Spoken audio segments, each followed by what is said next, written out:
विरुद्ध मराठी असा काही जो वाद सुरू आहे त्यामध्ये राजकीय हस्तक्षेप असा वाटतो का?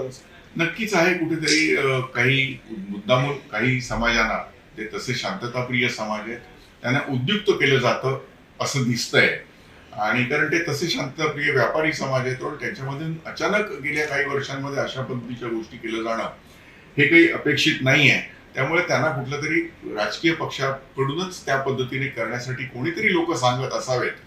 पण मला असं वाटतं की त्यांनाही ते कळून चुकलेलं आहे आणि यापुढे समाजामध्ये सलोखा नक्की राहील. त्यांना आपली चूक लक्षात आलेली असावी असं मला वाटतं. विश्वास नांगरे पाटील यांनी संघाच्या शाखेतही यावे असे चंद्रकांतदादा पाटील म्हणतात. राज ठाकरे यावर टीका पण केलेली आहे.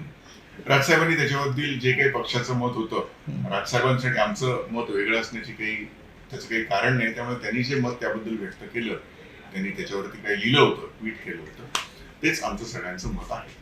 शेवटचा असा प्रश्न आहे की आता जिल्हा परिषद आपला एकमेव सदस्य इथून निवडून गेलेले गांधींच्या रूपाने, तर त्यांना कशा पद्धतीने पक्षाकडून पाठबळ आहे?